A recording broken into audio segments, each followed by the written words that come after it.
Yo, what's going on, everybody? Welcome back to the channel. Today's video, I want to talk about the best NBA investments that I've been currently making, just players I've been picking up. I want to talk about the prices I paid for them, where I think that their card values can go at in the market in this upcoming NBA season, and then just an overall, basically, why I think that they are a good investment. So let's jump into it.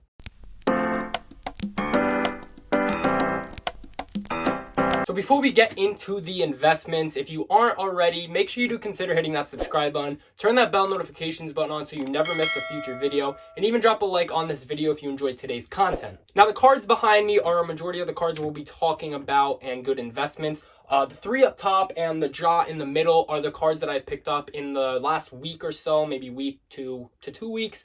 I've also picked up a couple more KDs that are currently in the mail. I'll make a video on those once I get it. I'll do like a mail day with all the KDs, so stay tuned for that. And then I just have the Trae and the KD thrown in for this one just because I think they are still good investments, but I did not buy those in the most recent, 1 to 2 weeks. I bought those a couple months ago. So I'm going to go ahead and start with the KD card in the top left. Now, this card is 2007 tops. This card right here is actually also 2007 tops, but this is the 1957 to 1958 variant. As you can see from right here, it's Topps 50th anniversary, 1957 to 2007. This card is about $20 to $30 on the market right now. I paid $25 for this at a local card shop. So even if they were going at the time when I bought it for like $20, paying an extra $5 doesn't really bug me so much, as well as these two other cards. When we get to those, I'll talk to you about those. Because paying an extra $5, if I'm at a local card shop, it's not that big of a deal because, if you're buying it on eBay, you're going to have to pay fees. You're going to have to pay shipping already. So buying it in a local card shop, that's sort of like equaling those fees. And you're also supporting the card shop themselves, so that's cool. This card is in really good condition besides the centering, as you can see. Definitely off-centered a little bit, but the corners are in like immaculate condition. The back, no surface scratches, anything like that. Really good condition. Again, only $20 to $30 for raw of these. I think this card could definitely go up, especially with KD coming back. We saw him in preseason, with that crazy dunk. He had a dunk coming back. That was good to see. And I think, once the hype starts building around KD again and he gets back on the court with more action, I think his cards prices will start going up. I think he's very undervalued right now. Obviously, his Topps Chrome is up there in price. And the PSA 10 of just the paper of this card right here is up there in price as well. A PSA 10 of this, I think right now, maybe like $1,200. I'm not too sure. I haven't really checked just because I don't have a PSA 10, so there's really no need for me to check for that. PSA 9, this was actually going for like $300 just last week, already up to $350 now.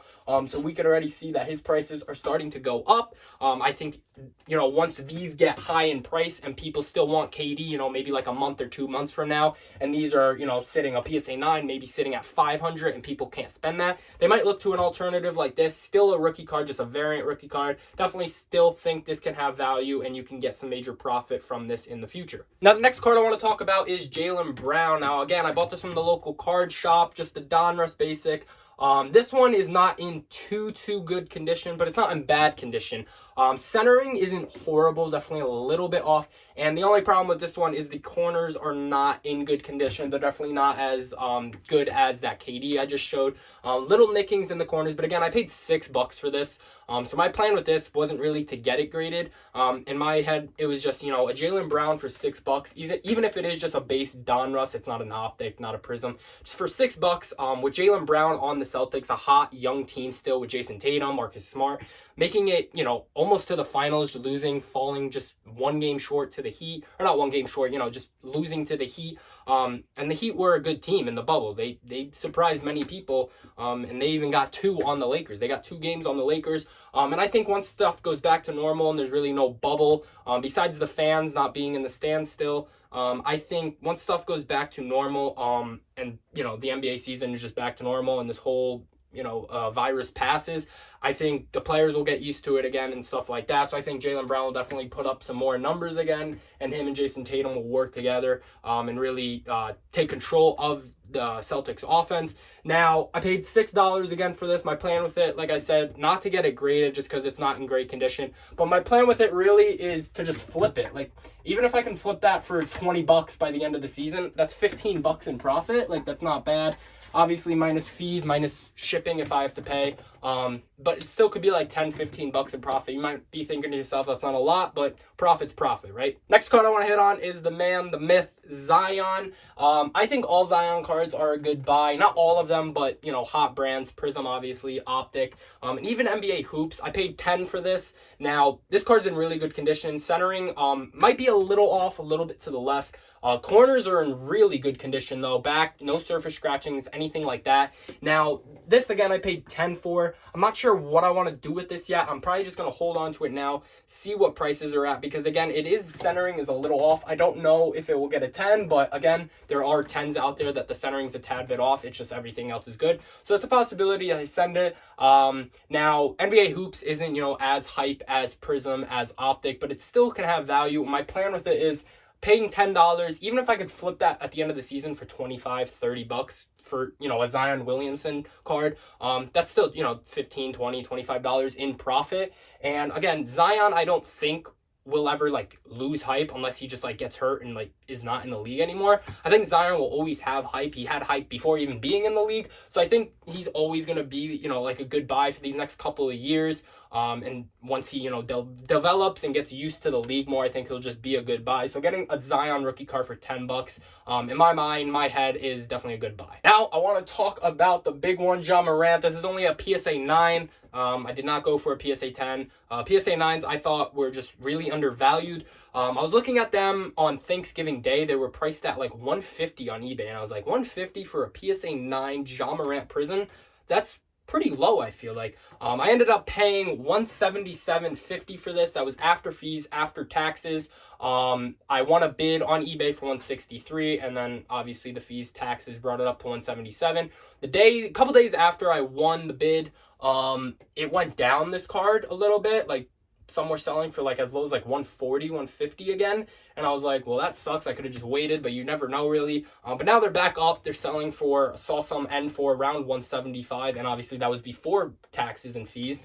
So some people have paid, well, I paid fully with the $175. I think Ja Morant is just a great buy, especially if you could get a good deal on it right now. And don't sleep on PSA 9s. Like I said, this PSA 9 of this KD, I paid $90 for at the beginning of the market crash when, you know, the virus was just picking up. I paid $90 for it, and like I said, it's $350 right now. And I had another one, so I paid $90 for two of them, and I sold it when it was at $160 because I kind of just wanted to try and make some money back from it and a little profit. Only made $50 profit. Now, if I was to sell this one, I'd make like $225 to $250 profit. But again, Ja Morant, Rookie of the Year last year. Got Jaren Jackson Jr., Brandon Clark, and a young, hungry Grizzlies team. Definitely think if he could put up numbers like last year and be as hot as he was last year, I think, you know, the Grizzlies could go far and they could do good, and his prices will go up. Now, like I said, Trae I picked up a while ago. I got two of them, actually. Here's another one, so I'll just hold this one up so I don't have to go get that one. Paid like $58 for both of these. Or each, not both of them. I paid $58 each. I think it was like $117 for the total of both of them. Each of them are at like $180 to $200 right now currently. And I think Trae is just a good buy. As like he was putting up great numbers last year. He's got Cam Reddish on the Hawks, just a great young team. Sort of in the same situation as Ja. Bunch of young players, bunch of hungry players, and a bunch of potential for sure. And I think, you know, if he just keeps up the work, keeps up putting up good numbers like he did last year, I think Trae Young will definitely be a great investment. And he's another one like that Zion, and even like that Ja, who just have hype around them. Same category probably as Luka Doncic. Got hype around them, so, you know, people having hype around them like Trae, like Ja, like Luka, like Zion, with the hype around them, more people are going to have their eyes on them, more people are going to want to watch them perform, more people are going to want to go out and buy their cards, and this will make their prices go up because the demand will go up, so the prices are going to start going up as well. Alright guys, well that is it for this video. Again, we went through, you know, just the investments I've been making these last couple weeks. Besides the Trae and the KD, I've had those for a couple months. I actually built those back in like April. Now, again, like I said, I have a couple more KDs coming in, just all raw. I'm not going to show you or tell you what those ones are because we'll save that for the next video once I make that. They were supposed to come in yesterday. They're not even here yesterday. They didn't come in today. Don't know where they are. Hopefully tomorrow. It says that they are experiencing some delays, so we will see. I'll keep you updated on that. So if you aren't already, make sure you do consider hitting that subscribe button. Turn that bell notifications button on too, so you never miss a future video, future breaks, future investment videos, future mail days. And if you enjoyed today's content and you want to see more, then make sure you do hit that like button. And with all that being said, I'll see you all in the next video. Peace.